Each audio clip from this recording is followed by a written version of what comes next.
ajaran agama-agama yang baik yang menimbulkan sebuah semangat persaudaraan. Tetapi dipenuhi dengan apa namanya, para orang-orang yang sebenarnya tidak belajar tentang agama-agama dengan baik. Nah, seperti kejadian Prof. Munim ini, beliau belajar sungguh-sungguh dengan baik, belajar tentang agama Kristen juga, belajar tentang agama Islam, dan beliau juga mengajar ya, tentang agama Islam, sehingga beliau mulai belajar kitab suci Al-Quran yang lain, itu dengan tulus ya, untuk mengetahui. Jadi memang seorang akademisi memang begitu. Orang akademisi tidak boleh dengan syarat tipu menipu, apalagi dengan cara taktik debat yang saling menjatuhkan, yang licin seperti itu bukan akademisi namanya. Tapi yang terjadi dalam pernyataan Prof. ini, menurut saya adalah sesuatu yang bagus. Jadi, menyimak dari pernyataan Prof. ini, saya melihat bahwa agama-agama yang berkembang ribuan tahun itu, sebenarnya menjadi sebuah pemahaman bahwa di dalam agama-agama itu ada kebenaran, kebenaran yang memang hakiki, yang benar-benar sejati. Artinya kebenaran itu sejati, kebenaran itu tidak bisa dikubur dengan cara apapun. Itu artinya adalah kebenaran agama-agama ini dan mereka mengklaim dari Tuhan dengan hati yang tulus. Orang-orang yang beragama itu mengklaim itu dari Tuhan, tapi bukan memaksakan klaim mereka. Maka sebenarnya kita bisa belajar. Dari keberagaman agama-agama kita bisa belajar. Kita bisa mengenal Tuhan yang maha besar, yang tak terbatas itu, justru dengan kita belajar dari agama-agama yang berbeda. Tentunya kita mesti punya identitas agama kita dulu, supaya kita punya pemahaman dulu. Dan saya pikir kita tidak perlu takut juga ada sinkretisme, karena memang tidak bisa sinkretisme. Kebenaran bertemu dengan kebenaran ya hanya kebenaran begitu.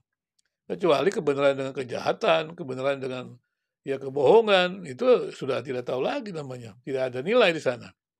Tidak lagi bernilai. Tetapi di sini adalah kebenaran dengan kebenaran. Dia tetap bernilai.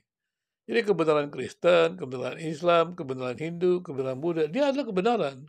Kalau dia ada merupakan kebenaran yang telah diuji, dan itu bisa menjadi landasan bersama, seharusnya agama-agama itu memahami. Kita semua memahami bahwa ada jalan untuk kita manusia ini untuk membangun hidup bersama. Jadi saya setuju bahwa agama-agama itu harusnya mendorong adanya sebuah diskusi bersama untuk membangun hubungan bersama, kekuatan bersama. Sehingga dengan demikian, maka agama-agama itu memberikan kontribusi besarnya dalam pembangunan bangsa. Ya, ini merupakan sesuatu yang penting menurut saya, karena kalau tidak demikian, maka bagaimana ya dunia publik ini dipenuhi dengan hal-hal yang tidak benar. Jadi pada prinsipnya adalah saya bersyukur ya dengan kehadiran para pakar-pakar dari Islam maupun agama-agama lain dan juga teman-teman para pakar tokoh agama. Marilah kita penuhi dunia medsos ini sehingga kemudian juga kita bisa melatih mengembangkan para umat ataupun siapa saja yang mendengarkan dunia medsos ini, mereka dapat belajar hal-hal yang penting. Dan kemudian kebenaran-kebenaran yang ada dari agama-agama itu kemudian dibagikan. Sehingga dengan demikian, maka jikalau kita bisa bersama dalam rumah Pancasila, rumah berbagai pemikiran, dan dari rumah berbagai pemikiran itu kita menghadirkan kebijakan publik, dan kalau kebijakan publik yang dihadirkan dari berbagai pemikiran itu dilakukan dengan cara-cara yang benar, maka akan menghadirkan kebijakan-kebijakan unggul. Persoalannya adalah ketika kita menghadirkan kebijakan-kebijakan unggul, kebijakan-kebijakan publik, kita tidak terlibat banyak. Dan kemudian kalaupun ada keterlibatan, terlalu ada namanya pertarungan. Pertarungan untuk mendominasi. Bukan pertarungan untuk memperjuangkan nilai-nilai bersama. Harusnya kebijakan publik itu adalah pertarungan nilai-nilai bersama. Nilai-nilai bersama itu berarti kebaikan bagi agama-agama. Jadi tidak boleh partai politik mempromosikan politisasi agama, hanya mendukung agama tertentu, seperti juga yang hari-hari ini ramai dalam pilkada. Ya, para politisi itu memanfaatkan agama untuk mendapatkan jabatan, untuk mendapatkan kedudukan. Para tokoh-tokoh agama mesti menyadari itu. Ya, namanya juga politisi dan ingin menang begitu. Ya, mereka bisa tergoda dengan segala macam. Nah, rakyat yang memang memiliki hak untuk memilihnya harus juga sadar, harus juga memahami kondisi-kondisi tersebut.